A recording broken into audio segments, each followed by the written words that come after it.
I felt sorry for Marius Jonker. He's damned if he does, damned if he doesn't. Villiers-Leroux, do you think he was? Do you think it was enough evidence to show that he was in front? Yeah, he was in front. If he's an inch in front, he's an inch in front. I don't think anyone should be put in that position. No, not at all. Not when you're from South Africa. You have to live there. Crouch, bind, set. Joe presents The House of Rugby, powered by Vodafone. So it's first blood to the Lions, 1-0 in the series.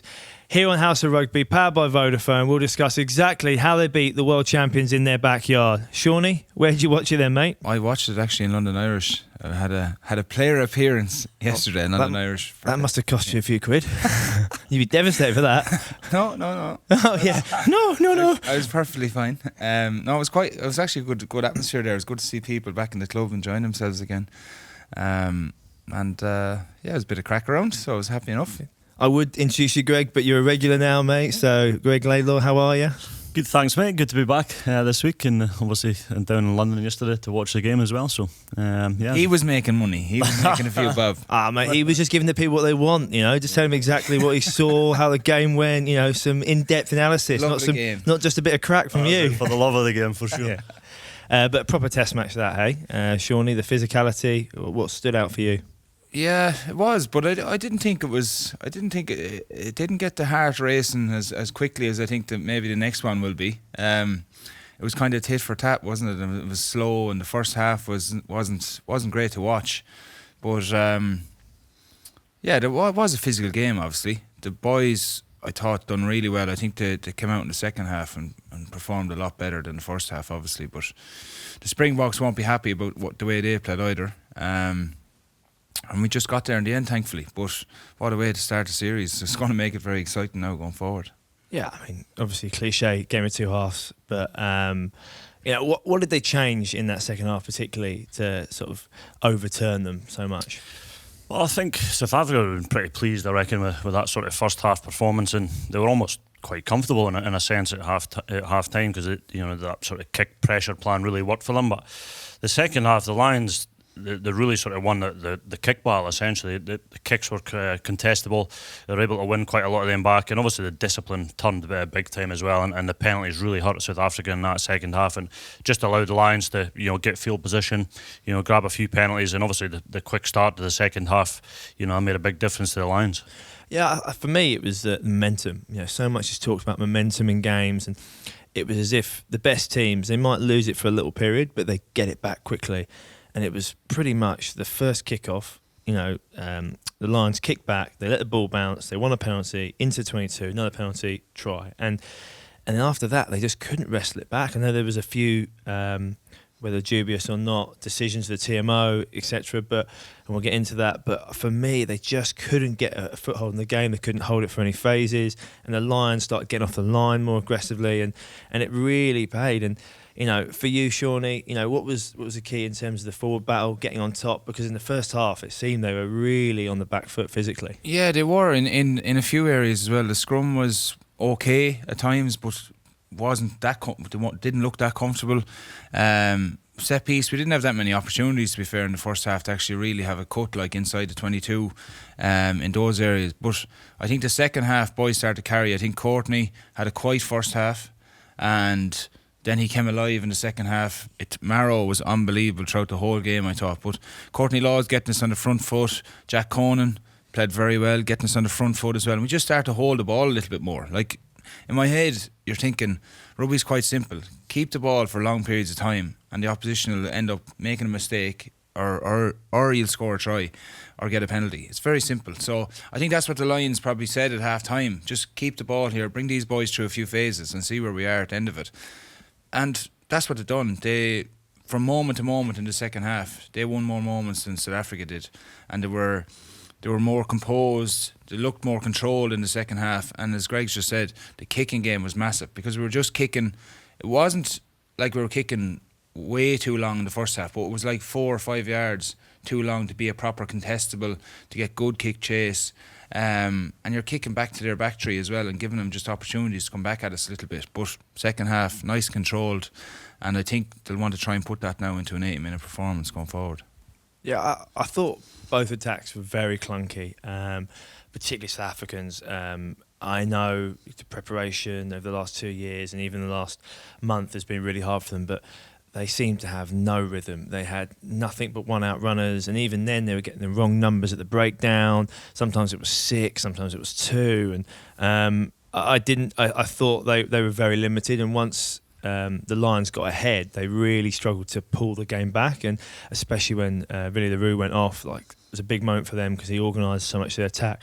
But even the Lions as well, for me, there's a couple of times you got off the top of the line out. I think second half, bigger hits, Elliot Daly, behind the gain line, they go back into traffic, get hit.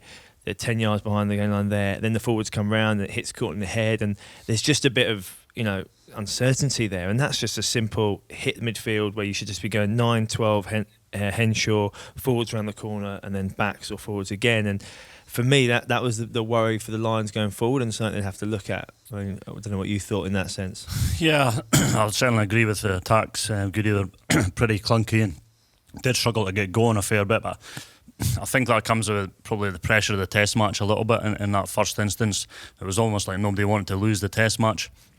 South Africa, as you say, once they dropped behind, you could never really see them scoring like a runaway try around them because they didn't create anything, a lot of one-out runners. And that comes back to Shawnee's point when, the Lions' defence, they were just able to get up, really accelerate and smash them on the sort of one-out runners, and they had no real other options and never really threatened, as a backline. So I think the Lions will be obviously delighted they won the game. They deserved to win in the end. But, South Africa, on the other hand, I think they've got a lot of work on to do between probably now and when they go into that next test. Yeah, I think Felix Jones will be pulling his hair out as well. I think the way, you talk about attack, for instance, they never fired a shot yesterday.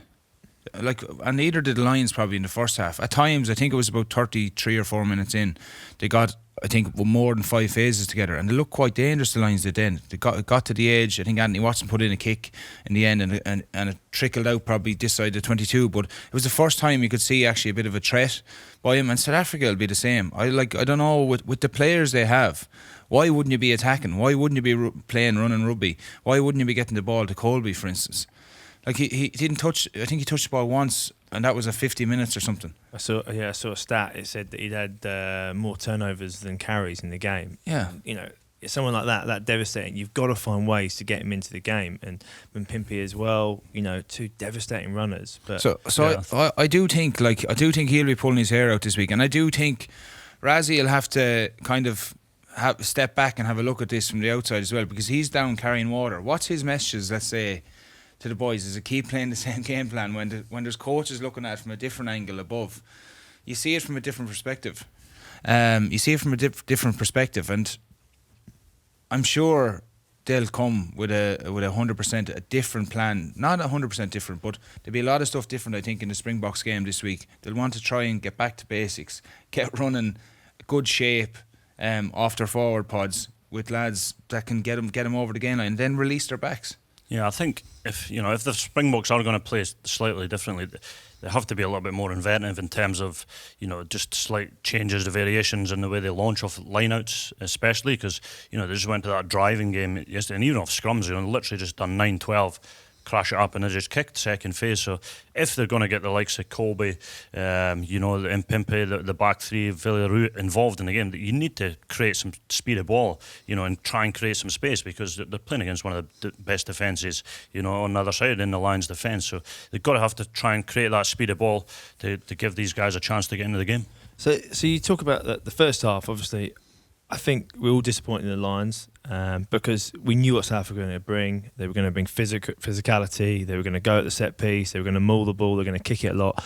So if we flip that around in terms of it's a bad first half, half-time, what would Gats have said? What would he be like in the change room there? What would his messaging be like? He'd only chip in with a few bits and pieces in terms of, I think yesterday he probably would have said, right, kicking strategy first and foremost. Let's get that nailed on and let's start winning the aerial battle. Breakdown was pretty good, but I do think he probably would have said to a couple of our bigger boys, let's get your hands on some ball here and get over the gain line, and it would have been that simple, I think, yesterday at half time, because they hadn't fired a shot in the first half, so it was all about getting back to what they've actually planned during the week, probably, which was to actually carry at these boys, make them go backwards as best you can, and play smartly. And the other thing about it is, any time we got a penalty within kicking range, we were nearly going for posts. Where definitely we should, once or twice I would have been telling the boys, let's have a crack here in the corner, and go after the game rather than just keep it ticking. There's a time to keep a game ticking, obviously, along and keep the scoreboard ticking over. But there's also a time where you have to have a crack here and put the game to bed. And it was like that Maul try, for instance. It was a massive moment in the game, obviously. Yeah, obviously Alan Wynne did go for the corner on that one, and it proved the right decision. But I think they just wanted to, it seemed like they just wanted to get a foothold there, and they wanted to get ahead on the scoreboard. And we saw what happened to South Africa when they did get in front. But do you think it should be credit to Gats? Obviously, two things really. One, the selection, no one saw that coming, and his tactics. And then secondly, obviously, he brought his subs on. They all had a really good impact. And perhaps South Africans, did they bring on the bomb squad too early? Did they perhaps get it wrong, you know? Well, definitely. I think you've got to give credit to Gats, because that's one thing he's done sort of consistently throughout his career is his selection.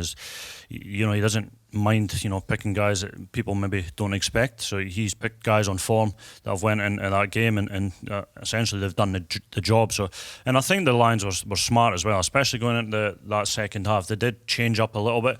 The lineup was maybe starting to creak in the first half. I think they maybe lost 3 for whatever reason. It wasn't just the hookers' fault. There's a bit of calling issues, and they just started to take the front of the lineup. South Africa were giving them it. They started taking it. We were able to launch some drives off the front, which is normally pretty difficult.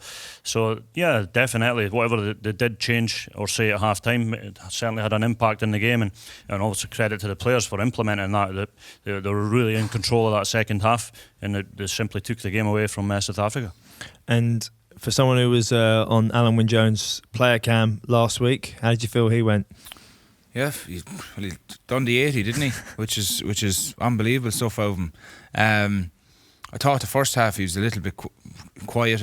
I thought he was around the ball a lot, but I didn't think he was, I suppose, doing what Alan Wynne-Jones usually does, is being a real menace. But it was an unbelievable performance. The second half, I thought he came into his own again. I thought he looked like he was on form again. Him and Itoje going around. Just their energy to bring and their enthusiasm in everything they done in the second half. He really led really well. So I thought it was phenomenal by him to last the whole game. So you mentioned Itoje there. For you, who are the standouts? Definitely Maro. I think just he had some big moments in that first half when the Lions weren't playing that well. And then obviously in the second half he just busted again. So I think him physically, his energy he brought to the whole thing, he was unbelievable. I thought Courtney, at half time I was saying to myself, does Tyke Byrne come on here and start being a bit of a menace? He start getting his hands on the ball, and then we see what he's all about physically. Getting us over the gain line, getting more involved in smacking people, what he's really good at. Thought he was brilliant. I thought Jack Cohen was brilliant for the 80 minutes. I really did. I think he's grown in confidence again. The last week he looked so assured in everything he'd done, and I'm excited to see him going forward on the tour, because again I think he's someone now that'll take a lot from that test and move forward. And for you, Greig? Yeah, I really did think Courtney Laws was excellent, especially into that second half. He sort of really stood up, and that was probably, again, coming back to Gats a little bit in his selections, and picking Courtney at 6.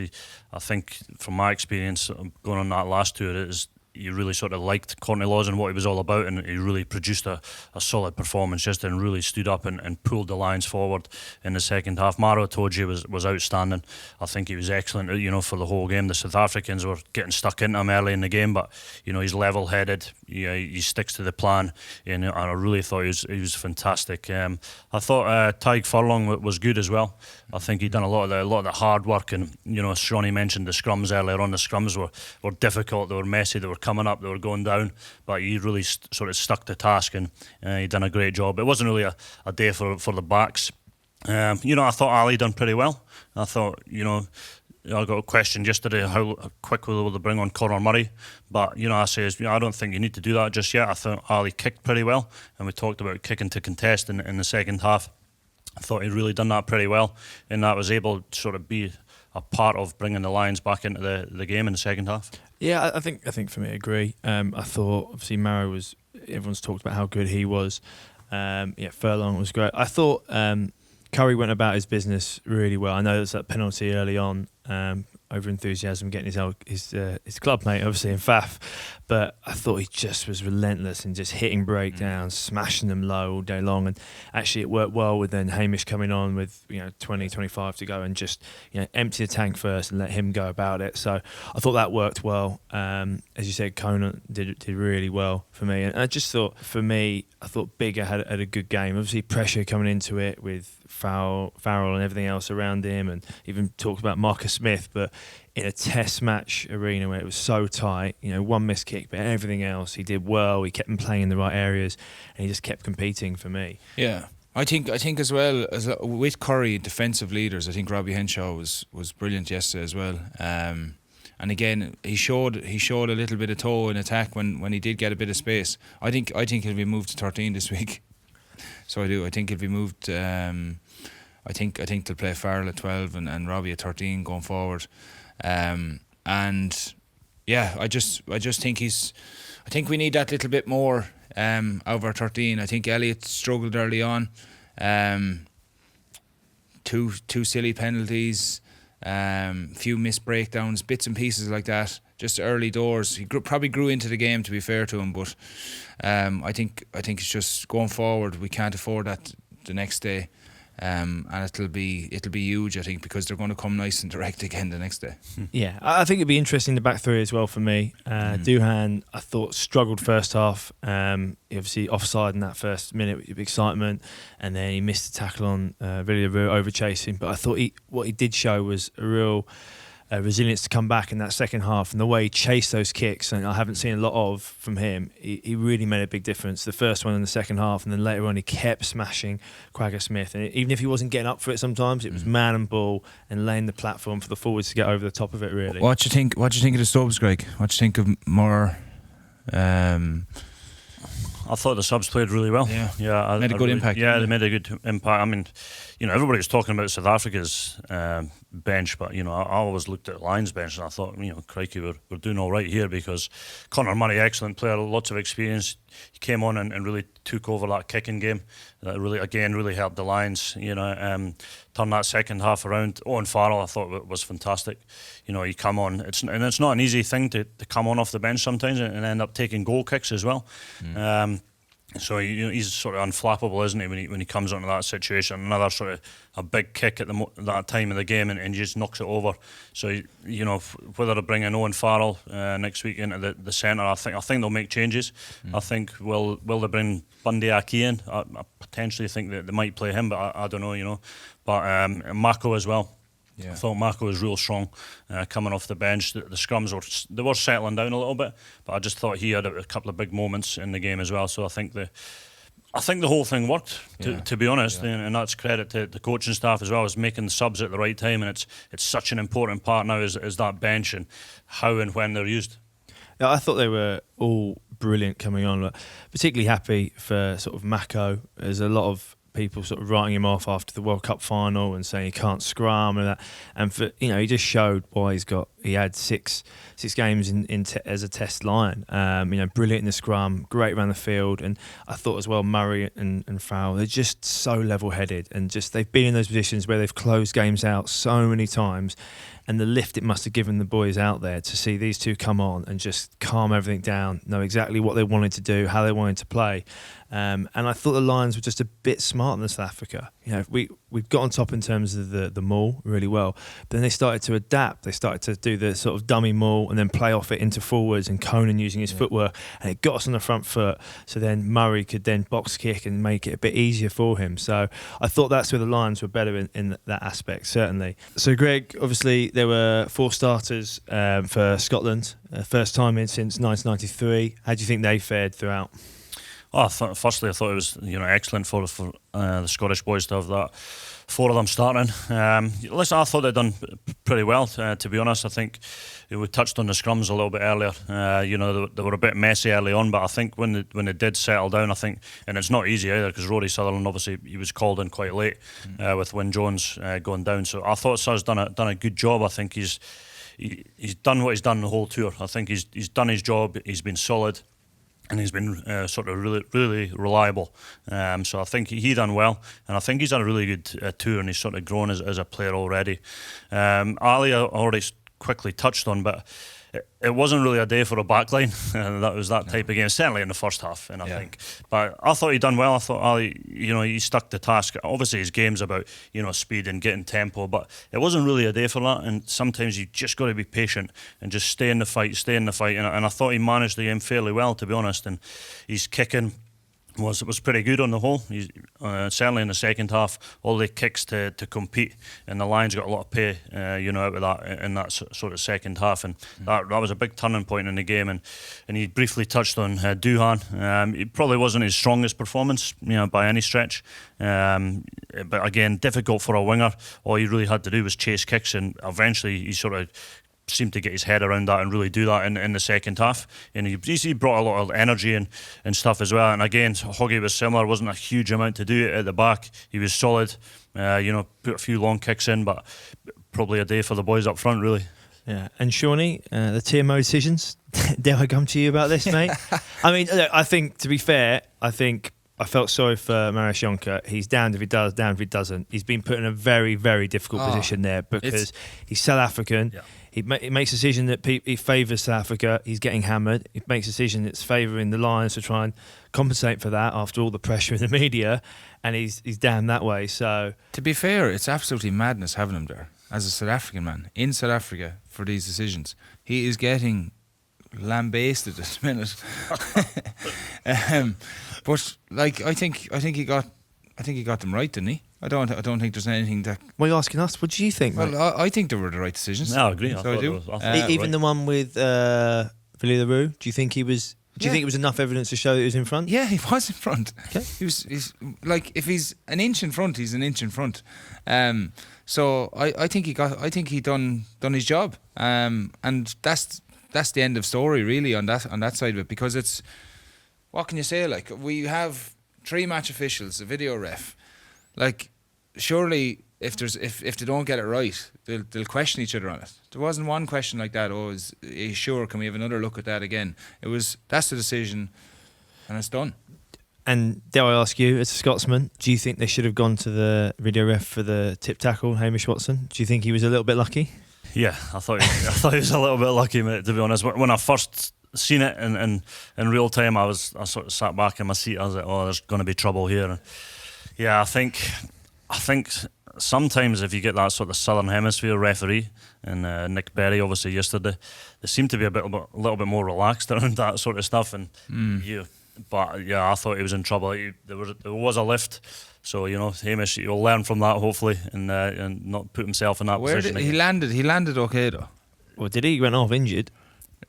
I mean, I look, I'm a massive Hamish Watson supporter. Yeah. Everything. I think Sam Warburton summed it up pretty well. When he saw it on the video replay and was waiting, he would have been sweating bullets, because you just know these days, as soon as you lift, and he landed like shoulder. Yeah. Yes, he put his hand down. It wasn't forceful, but as soon as you tip someone over the horizontal, you are looking at yellow cards. And I think you get the rub of the green sometimes. That's not going to change a test match necessarily, but it does make a big difference. So I feel they were a bit lucky on that. But overall, I thought the South Africans will complain, of course they will, but those decisions were the right ones. They're looking at it again and again and again. But I think it comes back to, I don't think anyone should be put in that position, personally.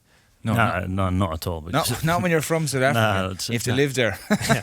Maybe we'll give him a Lions jersey, emigrate over to the UK, eh? But also it comes back to the lack of discipline from the Lions first half, and then how it's changed to the South Africans really struggling with a lack of discipline in the second half. Do you think that was just an adjustment for the Lions with the referee in the first half, or were they just losing momentum? Yeah, I just think there was a few very silly, stupid penalties. You talk about, is that just over exuberance? Over exuberance, probably not listening to the referee either. There was two where the tackle was made, his knees had hit the ground, and he's telling him to release. And the boys are falling to the ground with him, like reefing the ball away. It's just a little bit silly in the heat of the moment. And there was 3 of them in the first half, for instance, and it was just about being a lot smarter. And when the Lions were smarter in the second half, discipline wasn't an issue. And that's going to be a big thing leading into the next test as well, because they are going to be under more pressure the next day. There's no doubt about it. The Springboks are going to come they're going to go even harder now. So it's about shoring that up, making sure we're getting in front of people, stopping them on the gain line again, but making sure our discipline is 100%, not to give them opportunities to get inside our own half. Yeah, that they sort of 3 early penalties were a sort of real, stopper for the Lions. They couldn't get going after that, because 9 points in a test match is huge. In South Africa, when Bigger pulled that kick left and went into that half time 12-3, they would have been sitting back, a 9-point lead, excellent start, and almost just push on, which they obviously never done, but because the penalty count really reversed in the second half, and that was essentially the difference in the game. Really, it was that momentum swing with the penalties. Lions gave away too many in the first half, South Africa gave away too many in the second half, so both camps will be really talking about that going into the second test. Yeah, and I think South Africans will be kicking themselves for the start of the second half. They kick off and they let the ball bounce, and they just allowed the Lions on the front foot and just let them grow, and then they score, and it's a different test match from there. I actually think the Lions probably coped a little bit better with any time we were under pressure in terms of discipline. They were the silly ones, those penalties. But actually South Africa, when the Lions kept the ball and brought them through a few phases of, they were the ones giving away actually, pens that were force pens, that were pressure penalties. So the Lions will definitely look at that, hopefully, and try and keep the ball for a lot longer the next day. Well, now, obviously, we get to the part which all the fans at home can vote for. Subscribers to the official British and Irish Lions app, powered by Vodafone, are voting for their player of the series. So after Saturday night, who gets your vote and why? We're looking for your player of the series so far. Head over to the British and Irish Lions app and cast your vote. So you guys, who at the moment is standing out? Obviously, one test so far, but who's in the lead? Oh, I told you, for me anyway. Yeah, 100%. I just think without his energy and his big moments in games that he has, at, as well as anyone, Alex, at club level, international level, and now with the Lions, he's just a phenomenal athlete, and he's on it every game he plays. And he's just one of these people that the Springboks won't handle him next week either. He'll come even harder next week again. Yeah, he's relentless for me, and I think just nothing fazed him, and it was a really good sign. I think he won the penalty at 2 yards from the line, and Faf de Klerk's in his face, and he just smiled and went, it doesn't bother him. He just, I won the penalty, go about business. What's the next line out? Cool, and move forward. And it's people like that, Colossus. And I think the more people now, before the test, I was a bit worried about having enough players who knew how to win those real tight games and had been in those real Grand Slam battles or European finals and really knew how to finish off games. I think now the lift that the whole squad will get from beating the Springboks at home will be huge, and they'll be even better next week, obviously, with more prep. Yeah, there will be, and I think I would agree with Shawnee. Mara's been outstanding. I think in the game at the weekend there, he was just phenomenal. We talked about giving the Lions that real sort of lift, and he was one of the players. I think Jack Conan's been really good as well. I think Shawnee touched briefly on him earlier on. He's another guy. He just goes about his job. His error count is pretty much zero. He gets through a lot of hard work and does a lot of the dark stuff as well. So I think he's been excellent. I think the Lions have been delighted with the way he's sort of come through on tour, because as we talked about last week, Tulupe Falatau's probably not been firing on all cylinders. So I think it's excellent that he's been playing like that. So yeah, they two guys are probably out in front at the moment. With Tom Curry as well. I think you touched on Goodie as well. I think he's an excellent player, and again, he just goes about his job and really does his job extremely well for the team. Yeah, well, so far the player with the most votes is Hamish Watson, followed by Duhan van der Merwe, then Josh Adams, Lewis Rees-Zammit, and fifth now is Maro Itoje. I'm sure that will change over the course of the next few days. The test match animals will come to the fore over the next 2 weeks. We've sort of name checked all the forwards to the forwards. Yeah. So but head over to the official British and Irish Lions app and cast your vote. But moving on to South Africa. We haven't got our Bok on the ground today, unfortunately. He's probably got an early game of golf or setting up the braai, something keeping him very busy, even though he managed to get to the game. But do you think they'll be disappointed in terms of how the Lions got on top physically? As a nation that pride themselves on being the most physical, that second half they just seem to either run out of gas or lose that bite they had. Yeah, I think they'll be hurt by it, to be honest. I think you talk about history and the last time the Lions were there and the history of the Springboks, for instance. It's about It's about physically imposing yourself and dominating opposition and hurting people. Now, there's one thing that's in everyone's favour against the Springboks nowadays is video refs, and they can't throw cheap shots like they did years ago, or they can't get you on the ground with an elbow, or they can't, you know what I mean? So that brutality side of it that they used to have years upon years ago is null and void. But I think they'll be hurt from the fact that their set piece yesterday, their maul obviously got the boys got stuck into them there. The scrum, they got stuck into them at times.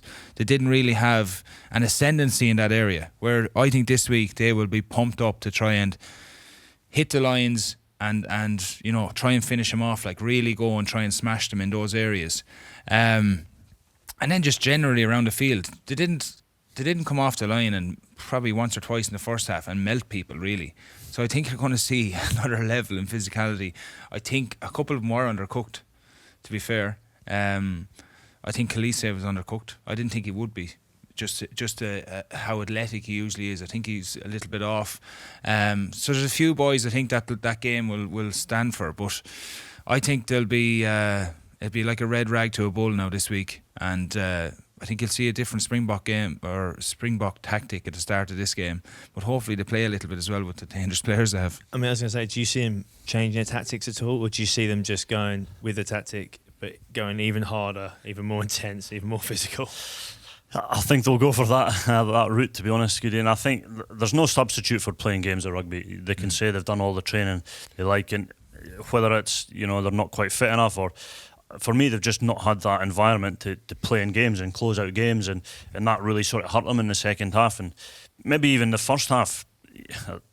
Sounds silly, I guess, but it cost them a little bit, because I think they might have got into the half time and sort of, you know, took a sigh of relief almost, and just almost relaxed a little bit, and they think, oh, maybe we got this one in the bag, we're 9 points up already, and I think they might just have relaxed a little bit, whereas the Lions really kicked on in that second half, and that's when you've been playing in these test matches, or when you're in the groove, it's just second nature. You don't need to think about it. You get involved. Second half comes, you know what you're doing. And I think they might have just relaxed a little bit because of the way the first half went.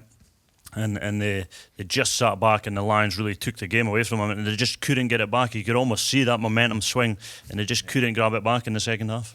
And a lot's made of the bomb squad, as they're called, coming on, Malherbe, Marks and Kitsoff. Do you think that backfired a bit? Do you think there was too much pressure on them to come on, or do you think it was just a decision made before the game and not seeing how the game actually panned out? I don't know. Like, I think, see, it's a thing that I think that everyone forgets about. They call these boys the bomb squad. They're going in against three other international players who have been around a long time and know the game inside out. So it's not as if Mako and these boys are going to be thinking, oh Jesus, here comes the bomb squad. But people in general are. But it had a great effect in the World Cup. They brought on a whole new front five, and they were just getting on top of teams at that point. Admittedly, they weren't coming on at half time, but it did have a very good effect. Do you think it's a case of they're just using the exact same blueprint, which is probably understandable, but they need to adapt slightly in their tactics? Yeah, they definitely do. They need to adapt it, because it obviously didn't work yesterday for them. So there has to be some little flick of a mind or a switch there somewhere to say, okay, did I bring him on too early? Should I leave it later, or start those and bring on the other three boys? I think the South African team will be very different next week as well. I genuinely do. I think. As in changes? Yeah, I think there'll be a few changes in it, definitely. But yeah, look, you can say, is it too early to bring him on? Is it too late to bring him on? They just didn't make enough of an impact, regardless, as individuals, I think, yesterday, and they'll be hurt from that as well. But I think the key for them, though, no matter how many changes they make, and you said it yourself, is they haven't had any game time. And there's a reason why they looked leggy and heavy in that second half, and they didn't have that same bite in the tackle. You can't change that overnight. And I think the Lions will know that the South Africans will come with raw emotion and physicality again for 20, 30 minutes. But we've all played teams who are all pent up and have that emotion, but eventually that goes. Yeah. And that's the interesting part for the second half. The Lions can stay with them again, first half and everything. They know they'll grow stronger into the second half. For me, it looked as though it was maybe pre-planned. Bringing these guys on at half time that sort of almost had that discussion and whether it even told the players. And so I think you can't really plan that far ahead. You've got to see what's happening in the game, and because the Springboks had all the momentum at that half time. So if they had came out, played that first 10 minutes well in the second half, the Springboks probably would have went on, and won the game. And talking about the raw emotion side as well, and it's a question. Does it come back to there's no crowd as well? Obviously, we've kind of forgot about that. It's just become almost normal, which is weird. But there's no crowd, and everything's got to be generated from within. You can't feed off the energy from the crowd, especially playing in South Africa that you guys both have done as well. It's such a great place to go and play, and the fans get really involved. So it's a strange environment, and I think they just lack that energy and real sort of bite about them in the second half, and maybe the crowd has a little bit to do with that.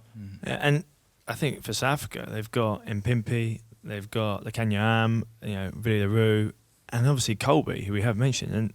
And how many times do those guys touch the ball?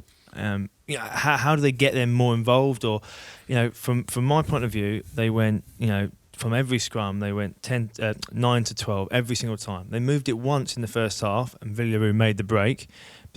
After that, they just went straight back to trucking it up. Yeah, that's where I think Felix Jones will be pulling his hair out, saying, "Boys, did we actually was that a part of the plan maybe for this week, or was it not? And will it be going? What are we doing here? We should be getting on top of them and then playing to our strengths out wide, because it doesn't matter. Like Colby can beat anybody, so get him the ball. Like make him feel dangerous again. Like." Get a bit of excitement into the Springboks. He has the ability as a player to do that, but so do many others in that Springbok team. But yet, touch the ball once or twice in the whole game, for instance. So I think that's a part of the game that they'll be trying to get the ball and play a little bit this week as well, rather than just kicking and playing back at the lines the way they did in the first test. It's just, I think there's so much more in these Springbok players. There's so much more in the Lions players as well, and we've seen glimpses of it yesterday. So I think that on the flip side, the Lions will be going, let's play here. When we actually keep the ball, we look very dangerous. And the Springboks will be, they'll have a similar enough mentality as well, I think, this week coming. They need to keep the ball, they need to play a lot more, and not just be one-dimensional. Greg, for you, it was a 9. Do you, find it much easier to kick when you're on the front foot or the back foot? It's a bit of a loaded question, but I felt that the South Africans, the one time they moved it wide and got on the front foot, they looked more dangerous because then their forward runners were going on the front foot every time and the Lions were going back. But after that one scrum, every other time it was just hit up, slow ball, then the forwards come around the corner, they're meeting a wall of Lions defenders. And I feel like for the South Africans, they have to be brave, move it from the set piece to the wider channel or get Colby into midfield dancing around, and then they can kick off the back of that. I don't know how you feel as a 9 in that regard. Yeah, for sure. I think they're Faf de Klerk and Andre Pollard as well. I think they can have a bigger impact on this sort of second test, because you say yesterday, Goody, all the time they just kicked off the back foot, off of slow ball. So the only thing you can do once the ball is slow is really kick. Whereas if you're on the front foot, if you're playing a little bit, you're in charge and you can kick when you like. Look at the one that Faf de Klerk kicked off the scrum. That was about the only time really in the game they kicked off the front foot. Ended up getting a penalty off Tom Curry, but on the front foot, the defence is a little bit more worried. Are they going to run? Are they going to kick? You're not quite sure. It's affecting everything, as you'll know from playing at the back. It's affecting wingers, pulling wingers up, creating space in the backfield, and that kicking on the front foot enabled them in that situation to find a lot of grass. So you have to play. You've got to play, and as Shawnee touched on, some of the players South Africa have got, if they can get their big ball carriers, carrying dynamically and creating that quick ball, then that becomes a different story. Then I can understand why you want to kick a little bit more. So there's a lot more in the tank for South Africa, but probably what we've touched on, they've not played a huge amount of rugby. I think that came back to hurt them in the second half. And I think for me, on the same point, is if they can get to midfield, even just away to the 13 channel or something like that, it puts so much stress on the backfield for the Lions. They seem to be working 9 in the front line most of the time, leaving Hogg on his own or the wingers to pendulum. Now, if you get on the front foot into midfield, it leaves you very exposed to the fullback, because you've got Faf de Klerk who can use his left foot and flip into the corners. You've got Pollard who can punch to the right, Billy LaRue sweeping around. It's very hard, and I think that's where they've got to be braver, because as soon as they just hit up into that first channel, it's easy. Hogs that side, wingers back. Yeah. There's not space. You've got to be brave, move the ball, bring the wingers up, and then they kick in behind, and it just causes so many more problems. And it brings a whole other dimension as well, because Faf de Klerk as a running nine, he's probably one of the best in the world. And we just didn't get to see that yesterday at all. Whether that comes back to Shawnee's point, was it more tactical yesterday about keeping things really simple, because they just crashed up and kicked really. So if they can generate that momentum, then the Lions defensively won't be able to put in as big collisions, and then they can generate that quick ball. So everything's got a knock-on effect. So, and Faf de Klerk and Andre Pollard, excellent players, and Faf de Klerk's running game, as I've touched on it, is one of the best in the world. So if they can get him going, it's going to be harder for the Lions. And how much better will South Africa be? I think they'll be a lot better for this game. I think one, they'll be a bit more match conditioned, obviously, so there'll be a bit more intensity, I think, in the way they'll play. But I think they'll obviously play a little bit more. I think they'll have seen opportunities now on the edges. They'll want to get the ball into the danger men's hands, and just express themselves a little bit more. I think it was just such a conservative type of approach from them yesterday, and this one-dimensional stuff with the boys fronting up like they did in the second half, the Lions boys, it's not really going to work for them. And obviously spoke about South Africa there. If you're Gatland, obviously we believe in him. He's selected well. He's won the game. But would you make any changes? I think they might make a couple of changes. I think that maybe the centre position potentially, might be up for discussion. As I said earlier, I thought Rory Sutherland done really well, but Marco done well when he came on as well. So will they look at that? Just on the centres then. Yeah. How would you change it? Would you bring in a Bundy Aki, a Chris Harris, or would you go to sort of a Farrell at 12? How would you look at it? I'm not so sure a bigger Farrell, Henshaw. I'm not so sure how that would work. And so I think if they change anything, I think they might bring Bundy Aki into 12 and move Robbie Henshaw out one. But yeah, I don't know. I thought Elliott done some good things as well in the game, and they seem to be a big fan of him. So whether they actually change there, I don't know. But that's potentially maybe something they might look at as well, because they might try and second guess South Africa. Dale Andy's probably going to come down that channel a lot more and just be route one, and they're going to simplify their game plan. So the Lions might look to combat that a little bit and just free up Robbie Henshaw out one more slot. And front row, obviously late change with Wyn Jones. Would you bring him in? Would you keep as is, or any change in the pack? If Wyn Jones is fit, I'd start him again. I'd start him in the next test. And who would you have on the bench then? I'd probably have Mako. Just the way he played. But then it's such a tough call on Rory. Like Rory Sutherland yesterday was excellent. He was so solid. But just Wyn Jones he's just immovable. He might steady up that ship a little bit. There was a lot of movement, and they were playing games probably with each other. The dark arts of front row play. But then Mako put his hand up and showed everyone what he was about when he came on. And anyone else in the pack keep exactly the same? Happy with it? Hookers? Stay same? Yeah. No, I think the pack will be the same. I think it'll start the same. I think Courtney now hit a bit of form in that second half, and that would have been the only question I had in the first half. He was pretty quiet, but he showed everyone what he's about in the second half. Yeah, I think back three for me, I would. I think I'd bring Liam Williams in, knowing that the aerial game is so important. I think it's a harsh call probably on Duhan, but bring him in on the wing. I think so. Yeah. Because I feel like you probably want to keep some continuity. If you bring a fullback in to change everything around, I think it'd be tricky. I think I'd bring him onto the wing. Duran, as I said, came into it in the second half really well. I just think they're going to come even harder in the aerial game, and having someone like him there would be so important. And I think that he might just be able to sneak over for a try at some stage. Personally, I also.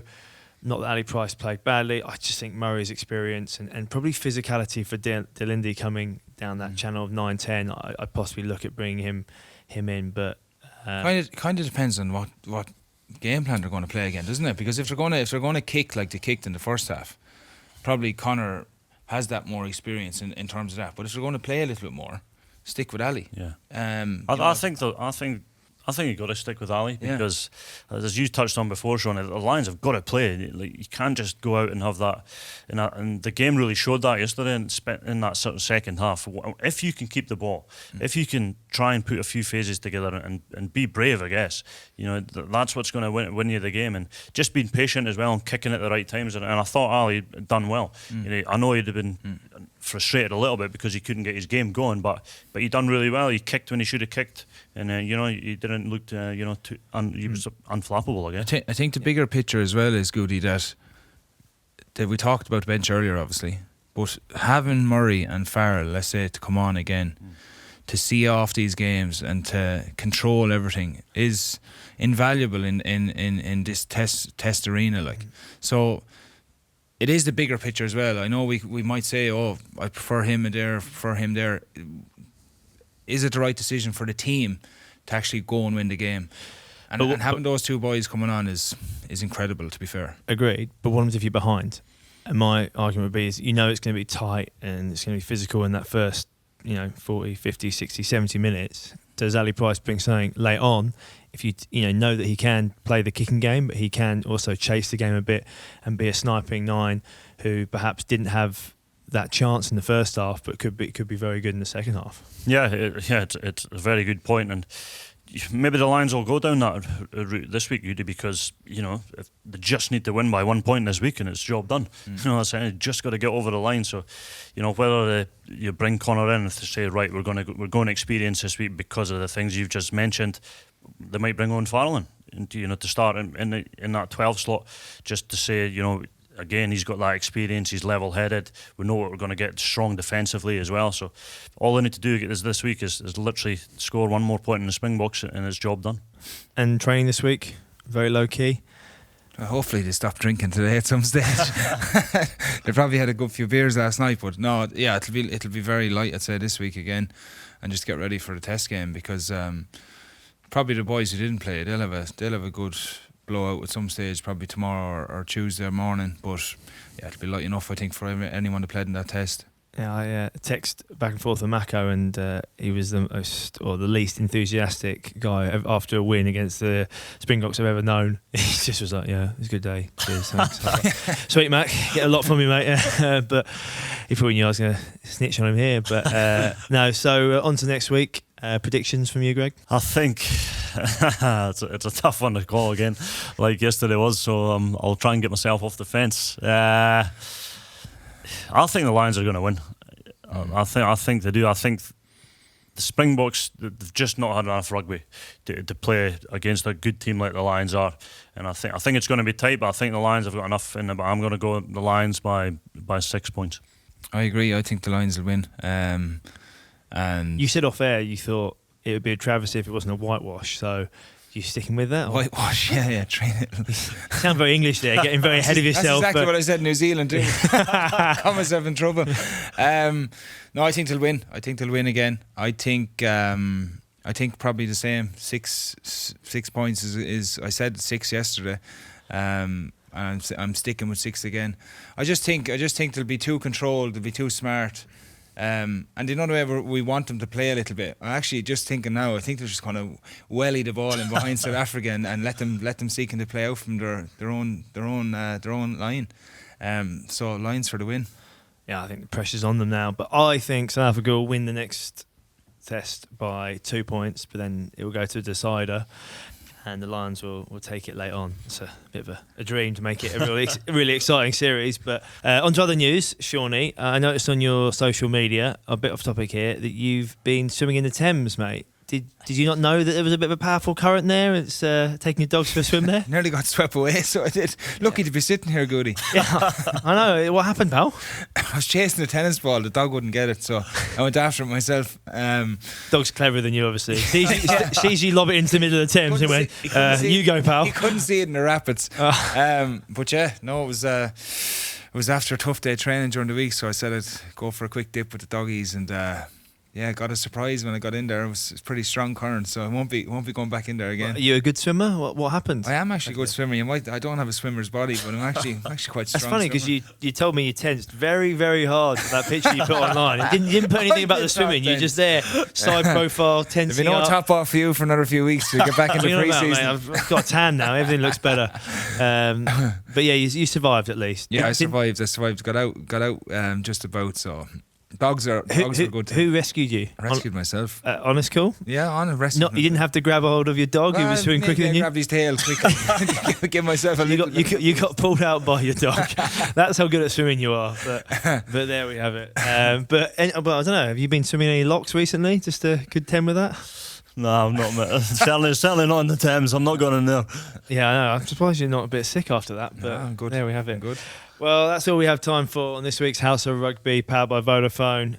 Thanks for listening or watching, and we'll see you on Thursday. You've been watching the House of Rugby, powered by Vodafone.